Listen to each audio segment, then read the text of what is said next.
Bueno, Ecuador y Estados Unidos acaban de igualar hace un par de minutos a un gol en Austin, Texas, en el marco de este partido amistoso internacional.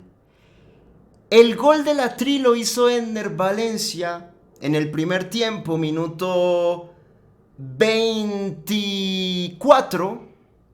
Enner demostrándonos una vez más que viejo es el viento y todavía sopla. Porque la verdad el gol que hizo fue un golazo, ¿no?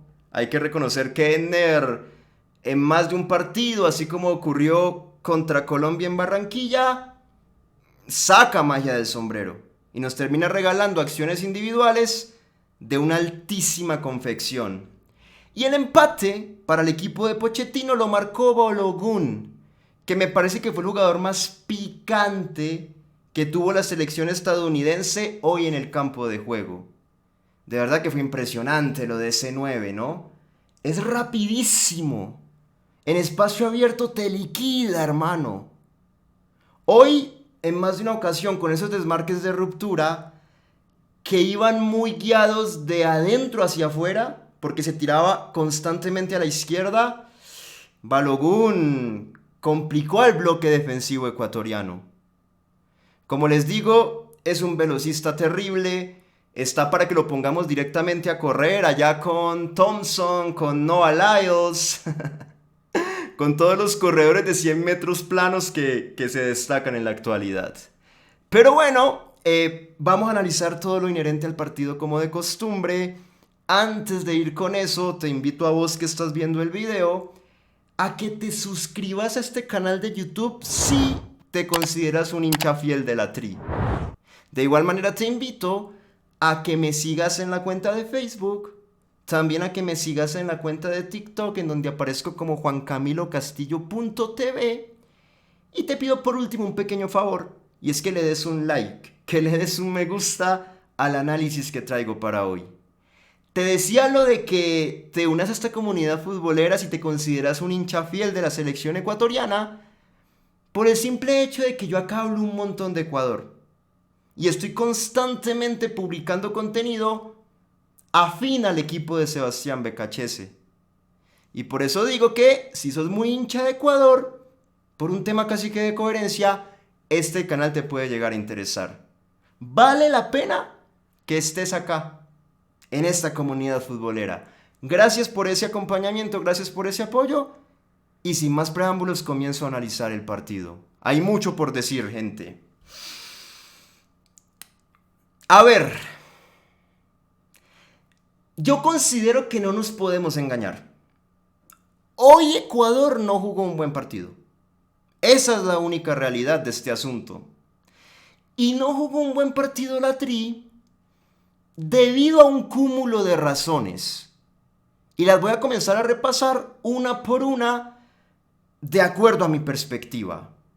Es con toda la humildad, ¿no? No estoy dando a entender pues que yo sé más que BKHS, ni que sé más que alguno de ustedes, no. Simplemente este es mi canal, hago mi análisis y bueno, todo lo que digo es a título personal, es mi propia interpretación. Razón número uno por la cual Ecuador hoy jugó mal. Miren, yo creo que hubo una incoherencia entre el tipo de partido que planteó Becachese y el tipo de jugadores que Becachese puso en cancha. Porque es que hoy Ecuador decidió competir en 90 minutos mucho más defendiendo que atacando. Hoy fueron muchos más los minutos en los cuales Ecuador corrió detrás de la pelota que los minutos en los cuales Ecuador tuvo la pelota. Claro, ahí también hay un mérito, pues, por sentido común de Estados Unidos, ¿no? Que supo adueñarse del esférico, que no dejó que Ecuador se la quitara. Pero más allá del mérito estadounidense, yo sí creo que desde el minuto uno fue notorio que la intención de Ecuador en este partido fue más ceder la posesión, no adueñarse de ella. Y cuando uno piensa, y acá es donde voy a marcar la incoherencia, que hoy en la cancha la Tri tenía jugadores como Pedro Vite y Kendry Páez, pues a ver, hermano, 2 más 2, 4. con ese tipo de cracks en la cancha, solamente con esos dos jugadores que cuentan con una calidad técnica individual tan alta y tan dotada, pues lo que más te va a convenir es tener la pelota y hacer que ellos interactúen constantemente con el balón, porque ahí te van a marcar la diferencia. Si tenés a ese par de cracks en el terreno de juego, aprovechalo. Pero no tiene sentido alguno que vayas a plantear un partido dándosela al rival y simplemente dedicándote a defender. Ahí esa gran habilidad de Vite y esa gran habilidad creativa de Kendry, pues no las vas a poder usufructuar. Es así. Y no solamente es un tema de Vite y de Kendry. También hoy Ecuador tenía otras armas que a nivel ofensivo hubiese podido aprovechar mejor. El tema de Yeboah, que es un jugador que normalmente BKHS no le da tantas chances y hoy sí estuvo como titular. Y todos sabemos que en espacio corto te liquida con esa gambeta. Es un muy buen jugador, es muy desequilibrante en el 1 contra 1.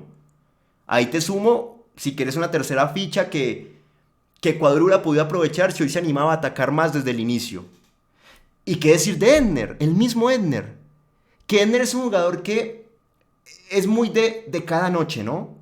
Capaz que hay partidos en los cuales la gente lo acaba insultando porque no lo hace tan bien, pero cuando Edner está inspirado hay que reconocer que el tipo termina siendo un buen 9. Y calculen que hoy Edner estaba tan inspirado que, a pesar de que no le llegó la pelota casi que nunca, y a pesar de que fue una víctima total del sistema de BKHS porque no lo abastecieron jamás, aún así en la única que le quedó, la capitalizó. La mandó a guardar con un gol, pero, como lo dije ahora, de una altísima confección individual. Y fue la única.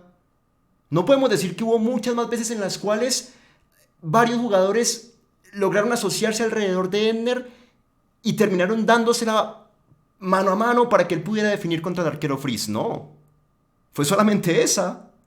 Y Edner solito sacó agua del desierto. Por eso te digo, hoy Edner estaba también muy inspirado. Y era una noche para aprovecharlo mucho más. En esa sola jugada, lo digo rápido para no desviarme del tema, me impresionó el talento. Cuando llegó a ese pase, él queda disputando ese emparejamiento 1 contra 1 con Richards. Y Edner, en vez de controlar la pelota en corto y dejarla ahí en sus pies, no, mete un control dirigido. El primer toque que Edner tiene con el balón es abriendo el pie izquierdo, borde interno, y manda el balón hacia adelante y hacia un lado, para alejar la pelota de Richards, porque claro, Richards apenas ve que Edner va a tomar el esférico, es como que trata de írsele encima, para ponerle el cuerpo e imponerse desde su portento físico, y quitarle el balón a Edner Valencia. Bueno, Edner se huele eso a metros, y de una, ¡pum!, la tira para un lado. Y solamente con ese control dirigido lo deja Richards sin ningún tipo de reacción. Y bueno, acto seguido mete el desmarque de ruptura, también con la velocidad y la potencia que tiene Edner en corto, a pesar de que es un jugador ya de cierta edad, pero igual esa potencia de pierna no la ha perdido, y termina después definiendo con un remate abajo muy bueno. Hoy era una noche en la cual Edner estaba bien, se le notaba. Pero pues bueno, Ecuador, por su estrategia de juego, no lo aprovechó. Como no aprovechó a Yeboah, como no aprovechó a Vite, como no aprovechó a Kendry Páez. Es así. Ese fue el error número 1. Antes de ir con el número 2, te lo sustento incluso desde las estadísticas. Acá mismo se denota lo que estoy diciendo. Estados Unidos acaba con un porcentaje de posesión de 66%, Ecuador con un porcentaje de posesión del 34%. Es una diferencia muy grande. Ahí se ve de primera mano que el equipo de Pochettino fue el dueño del balón en este encuentro futbolístico, no el de BKHS. Error número 2, problema número 2. En medio de esta intención de Ecuador de defender mucho más de lo que atacaba, le pasó mucho a la Tri, que como Estados Unidos lo encimaba constantemente, Ecuador, sobre todo en el segundo tiempo, cada vez terminaba más encajonado contra el arco de Hernán Galíndez. De pronto en el primer tiempo la Tri pudo competir mucho más desde la zona 2, a una altura media de la cancha, pero a medida que el partido fue pasando, de que el cansancio físico de pronto también empezó a impactar un poco a Ecuador, y de que Estados Unidos iba y no paraba de ir porque era el dueño de la pelota, pues la Tri fue como sucumbiendo, y ya llegó un punto del segundo tiempo en el cual terminaba jugando a una altura medio baja o a una altura baja directamente. Ya casi que en zona 1 con todo el bloque ahí en área propia, al ladito de Hernán Galíndez. Y eso era un problema, no solamente desde lo defensivo, que obviamente en lo defensivo pues lo era, porque cuando el rival te merodea tanto en tu área, más temprano que tarde, en la normalidad de los casos se acaba metiendo un gol, y hoy lo vimos. Cuando Estados Unidos empata el partido nadie puede decir, uy, qué sorpresa, no. Casi que se veía venir, ¿o no? Digo yo. Pero no solamente era un problema en cuanto al tema defensivo, también era un problema en cuanto al ataque. Porque en las pocas ocasiones en donde Ecuador podía agarrar el balón y trataba de meter una transición ofensiva para poder llevar peligro contra el arco de Frizz, pues hermano, eso representaba una odisea para la Tri. Ya de por sí le tocaba recorrer casi que 80 metros, que es una distancia ridículamente grande para llegar al arco estadounidense. Entonces ya desde ahí era como que wow, fácil no es. Y número dos, cuando de pronto recuperaba Ecuador atrás y alguno de los de atrás de Ecuador descargaba con los que estaban un poquito más adelantados en las líneas del bloque, este jugador que estaba más adelantado que recibiera siempre se encontraba en inferioridad numérica. Porque claro, todo el bloque ecuatoriano denso estaba al fondo, defendiendo. Para que se entienda mejor, capaz que la recuperaba Pacho, un ejemplo. Daba el pase hacia adelante para Kendry Páez. ¿Y qué? La agarraba Kendry, levantaba la cabeza y era él solo contra el mundo. No tenía acompañamiento, no tenía grandes compañeros que le brindaran opciones de descarga, no. La tomaba y era él contra 3, 4, 5 gringos. 3, 4, 5 estadounidenses, perdón, para que no suene despectivo ni mucho menos. Y no solamente a Kendry, le pasaba, llevó a... Capaz que alguna vez intentaron algún balón largo para Enner y lo mismo. Contraatacar en una inferioridad numérica tan marcada termina siendo algo que tiene muy pocas chances de terminar con éxito. Y Ecuador lo padeció. Entonces incluso en este partido, para cerrar este problema número 2, pues se vio que si bien la intención inicial de la Tri no era atacar sino defender, en las pocas veces que trataba de atacar, más allá de que quisiera tampoco podía, por la misma forma en la cual se estaba desarrollando el encuentro futbolístico. Y vean ustedes que, a ver, Ecuador nada más tuvo 2 llegadas muy temprano, que fue ese remate de media distancia de Jordi Alcibar que pasó muy cerca, luego del córner de Kendry y el rechazo posterior de Rim, y la otra que fue el gol de Enner.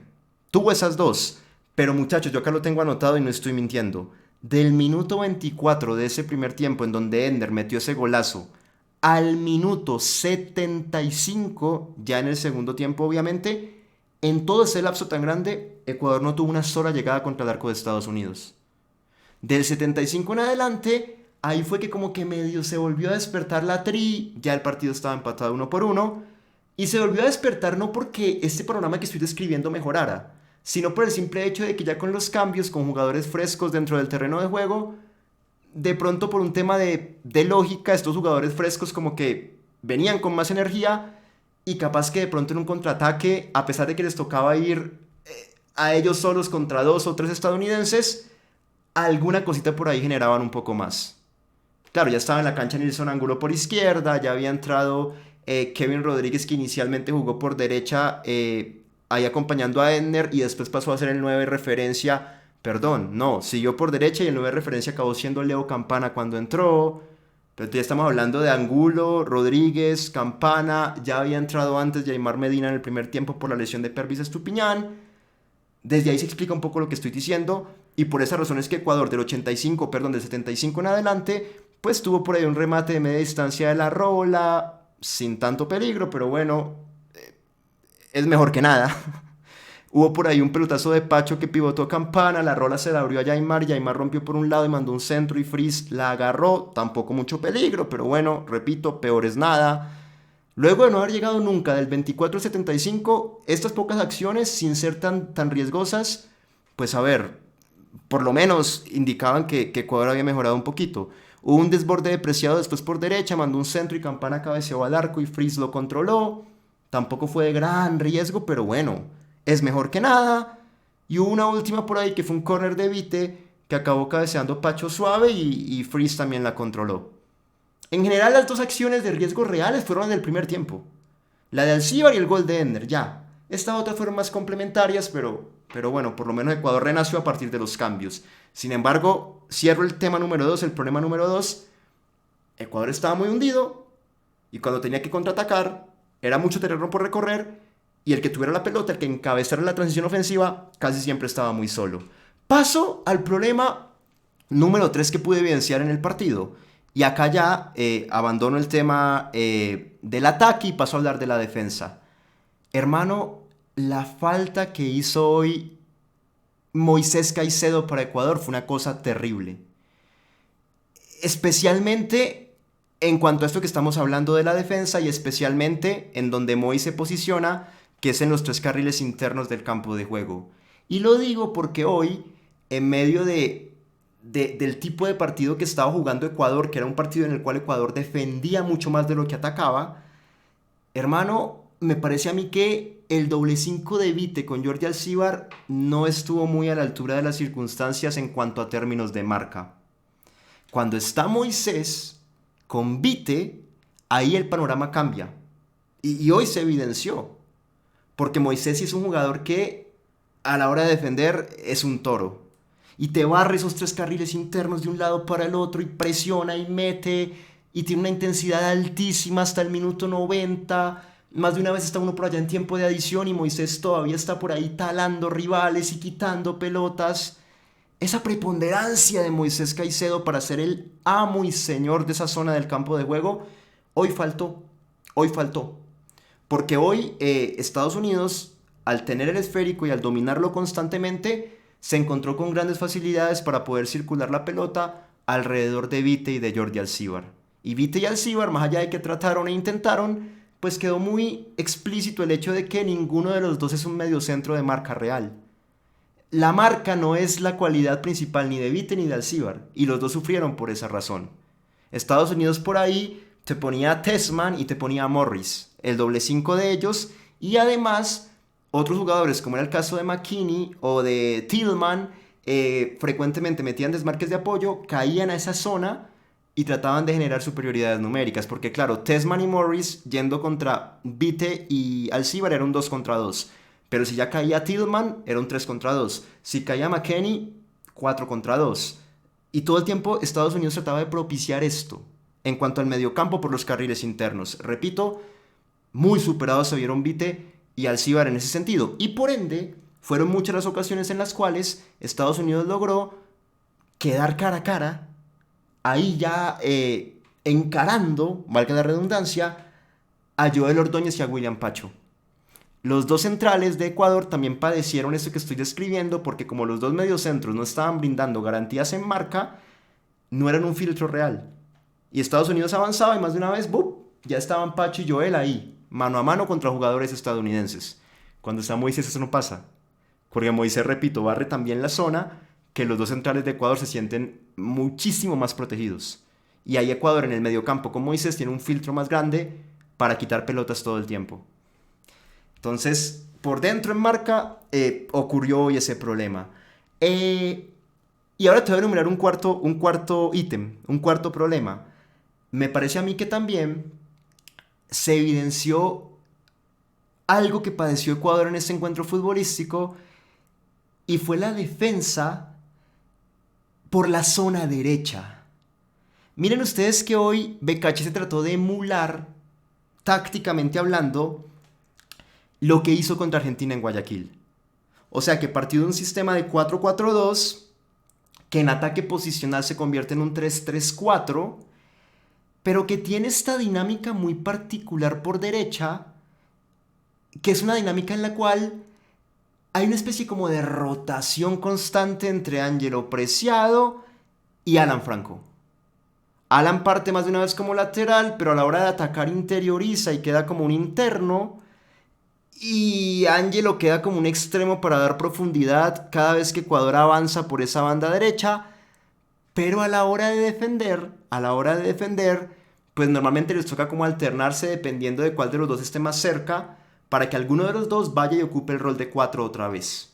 Ya sea que Franco abandone el interior y vuelva a jugar de lateral cada vez que toca defender, o si Franco no alcanza a hacer ese retroceso, pues que el que está más pegado a la banda, que es Preciado, retroceda rápido y vaya y cubra el rol de 4.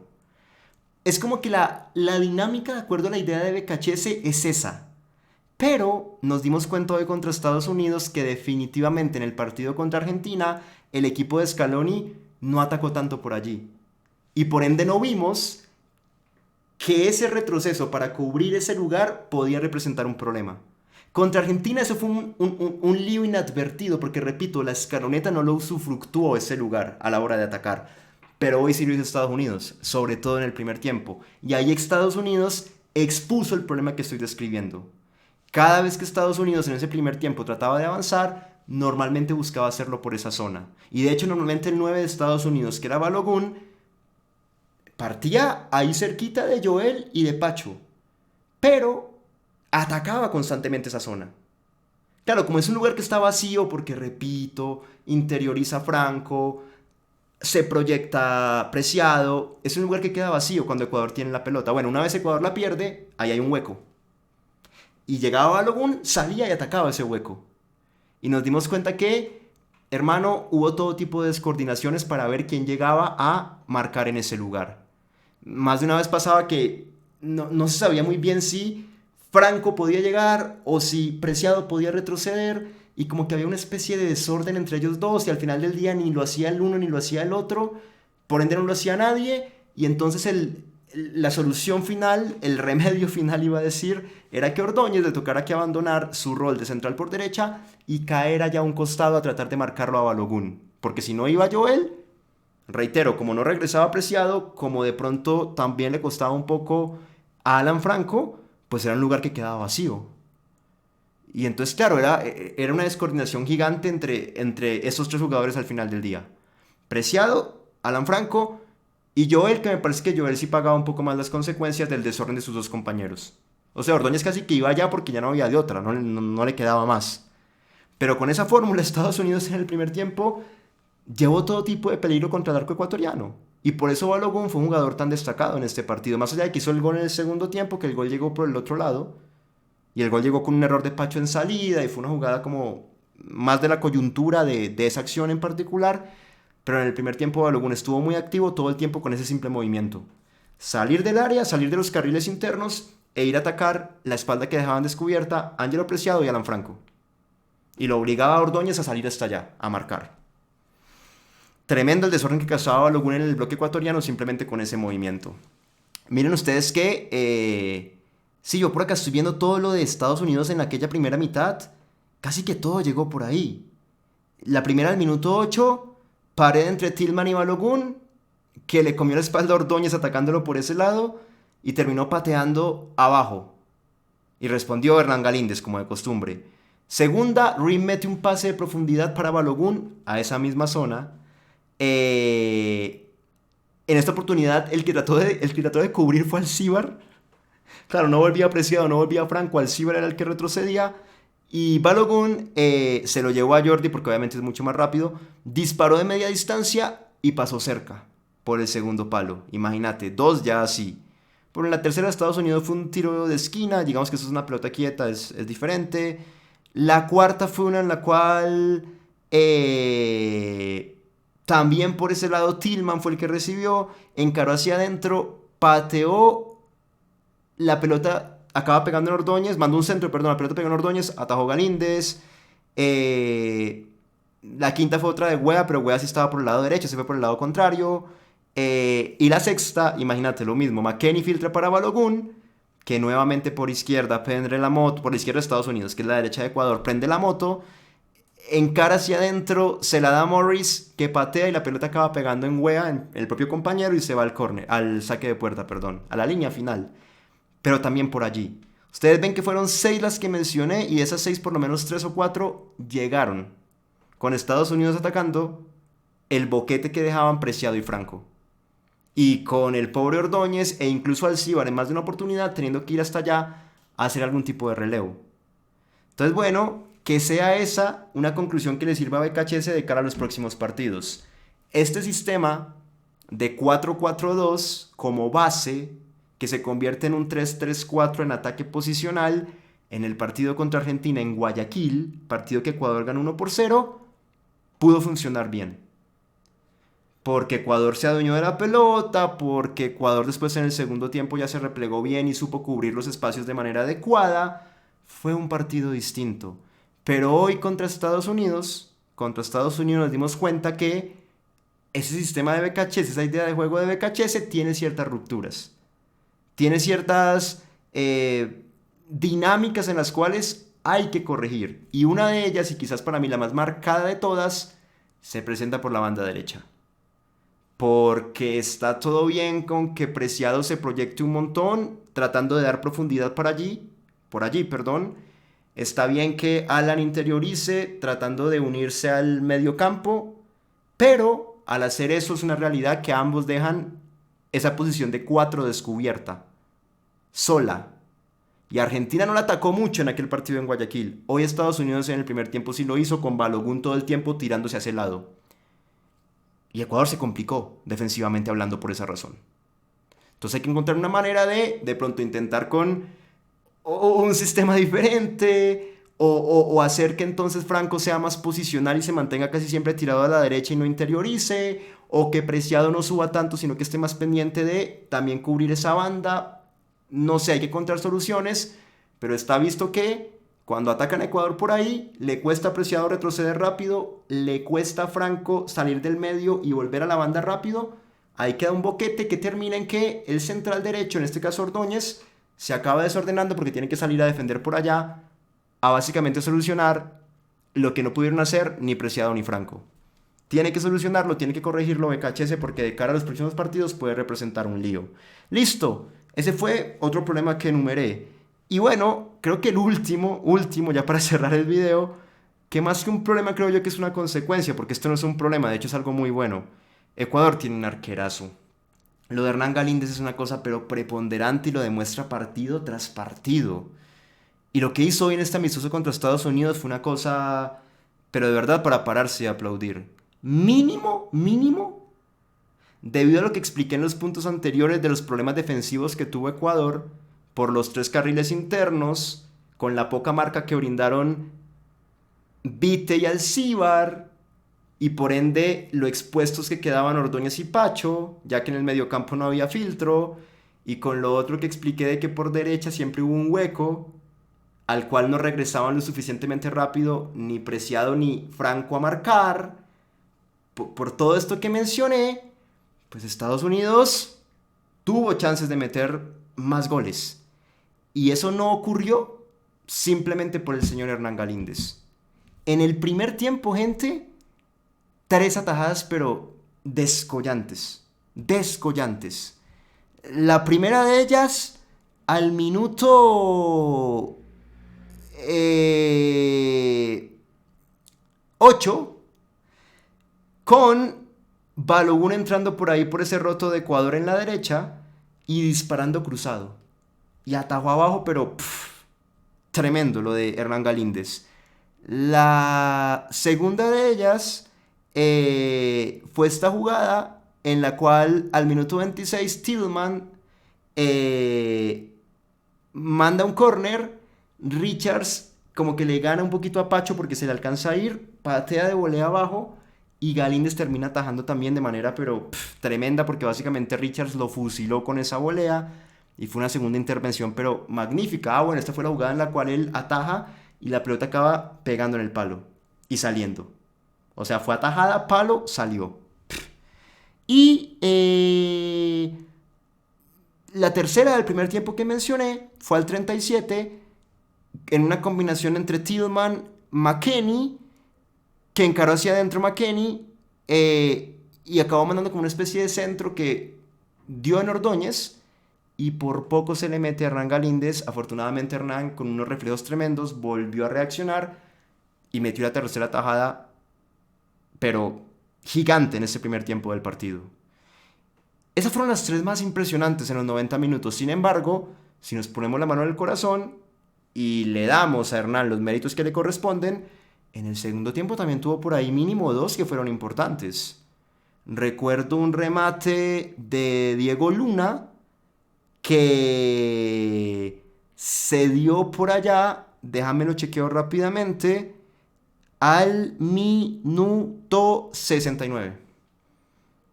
Pateó abajo y Galíndez controló y estuvo muy firme. Esta capaz que no fue una tajada tan impresionante como las otras tres donde había volado y había quedado para la foto de revista, como decían antes, la foto de portada. No, pero igual estaba bien posicionado y enganchó abajo un remate duro. Y tenemos la última de este segundo tiempo, que sería la quinta de Galíndez en todo el partido, que fue una jugada en la cual ya Haji Wright estaba en la cancha, había reemplazado a Balogun y encaró hacia adentro y remató abajo también muy duro. Esa fue la jugada con la cual Estados Unidos pudo haber ganado el partido. Y no lo hizo porque nuevamente Hernán estaba bien posicionado y la cazó abajo. O sea que este partido Ecuador no lo perdió, digámoslo abiertamente, por el señor Hernán Galíndez. Y como les digo, este quizás ya es el último punto y no representa un problema, es más bien como una consecuencia. A raíz de todo lo que describí que afrontó Ecuador en defensa, pues le llegaron mucho. Menos mal Ecuador, esto es algo positivo, tiene un arquero que siempre responde. Es la realidad. Ir con un arquero hacia el Mundial, creo que a Ecuador le da un poco más de tranquilidad en el fondo, ¿no? Si vos tenés un arquero que de pronto no es tan atajador o que no brinda seguridad, uy, hermano, en cada partido estás temblando para que tu equipo no le lleguen.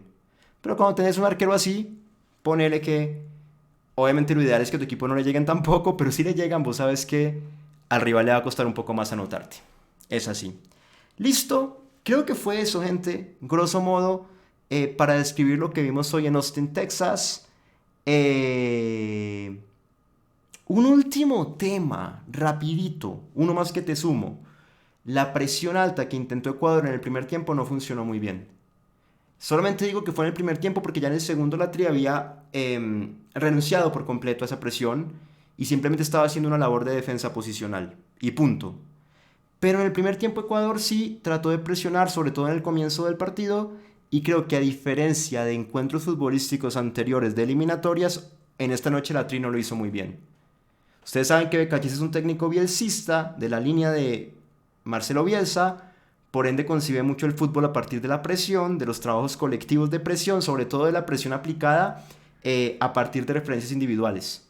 O sea que a Becachis le gusta mucho esto de que le asigna a cada uno de sus jugadores a un rival y de esta manera forma parejitas en el campo de juego y se asegura de que ningún jugador rival quede descubierto y desde ahí le complica la progresión al otro equipo y la asociación al otro equipo. Primero la asociación y después la progresión, por lógica, por una lógica de prelación. Pero más allá de que ese es su estilo, bueno, reitero, y trato de llevarlo a cabo y para mí la cosa no estuvo ni tan coordinada ni tan intensa como de costumbre. Vi que Ecuador trató en muchas ocasiones de presionar con una primera línea integrada por Emner Valencia, que iba por el centro, tratando de que cada vez que Estados Unidos saliera desde el fondo, con un saque de puerta de Freeze, bueno, si Freeze se la daba a Richards, que era el líbero de Estados Unidos, ahí iba Emner contra Richards. A la derecha estaba Yeboah, a la misma altura de Emner, presto para presionar, pero Yeboah trataba de ir contra Rim, que era el stopper por izquierda de Estados Unidos. Y de la misma manera, el jugador Kendry Páez, bueno, era el encargado de tratar de plantarse para ir contra el stopper por derecha de Estados Unidos. Estoy hablando de Robinson. Entonces, claro, queda una primera línea de presión en Ecuador con Yeboah a la derecha, Emner por dentro, Kendry por izquierda. Y me pareció interesante porque, bueno, tenía sentido desde un punto de vista matemático. Poner tres jugadores ecuatorianos que ahogaran a los tres centrales estadounidenses en salida de juego. El tema es que me parece que estos tres, si bien tuvieron la intención, no fueron muy acompañados por el resto del bloque de Ecuador. No hubo de pronto esa buena relación entre las líneas del bloque como para que las líneas de atrás, también se adelantaran, se posicionaran más en campo estadounidense y respaldaran muy de cerca esa primera línea de presión de Yeboah, Emner y Kendry con una segunda línea, con una tercera línea y que de esa manera pues Ecuador terminara confeccionando un pressing como si lo ha hecho en otros partidos, en donde la presión que hace, la hace con intensidad, con coordinación y con los 10 de campo al tiempo. Hoy no pasó. Hoy era una presión grupal, no era un pressing. Un pressing es cuando es con los 10. Si solamente presionas con los 3 de arriba y para de contar, es una presión grupal. Pero la presión grupal no es tan efectiva como el pressing. Porque, repito, es una presión que acaba siendo de algunos y ya. Cuando es el pressing es todos, el equipo, el colectivo.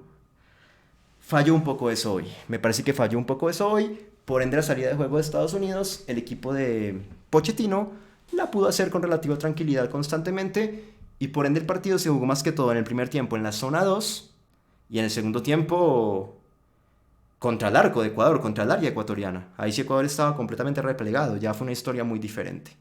Pero entonces sí, conclusión, creo que también tiene que ajustar BKC la presión para el partido contra México. Igual es un amistoso, y esto es lo último que voy a decir, creo que tampoco es para generar un drama exagerado, pues como para decir que ya, por esta derrota entonces Ecuador no sirve y que en el Mundial a Ecuador no le va a ir bien. No, Ecuador tiene un equipazo, jugador por jugador, y eso nadie lo va a dudar. Además, ustedes saben que los amistosos normalmente se juegan de manera diferente. Más allá de que Becaché se declare que él los juega muy en serio y que para él un amistoso es como un partido normal y que él no le ve ninguna diferencia y que los encara con profesionalismo, igual los jugadores van con una mentalidad diferente. No están ni tan enfocados ni tan sacrificados, nadie se quiere lesionar. Al choque de pronto van más suave porque saben que queda poco tiempo para el mundial y no se van a arriesgar. Son dinámicas diferentes.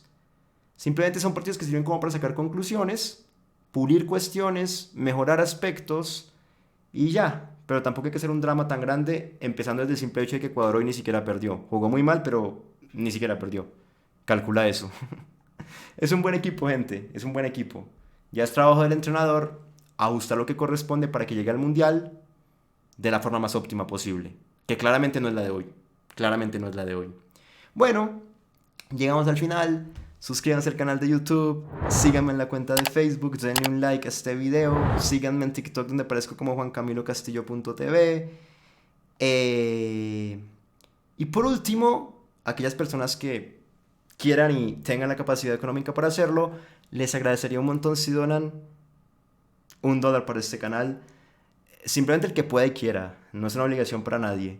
Ya ustedes con comentar, dar like, todo esto me están ayudando un montón. Con suscribirse, eso ya es una ayuda pero magnífica. Pero si de pronto alguien quiere ir más allá porque le gusta genuinamente el canal y quiere apoyarlo, bueno, la alternativa, la forma para hacerlo es donando ese dólar. Lo pueden donar por Patreon o por YouTube. Si lo quieren hacer por Patreon, acá abajo en la sección de comentarios dejo el link de aquella plataforma para que hagan clic allí en ese enlace y cumplan con la donación por allá muy rápido. Si lo quieren hacer por YouTube, es acá abajo en YouTube en la aplicación, a la derecha, donde hay una pequeña pestañita con el signo monetario, con la S de dinero. Hacen clic allí y en 10 o 15 segundos cumplen con esa donación también. Muchísimas gracias y nos vemos en un próximo análisis de la selección ecuatoriana de fútbol. Hasta luego.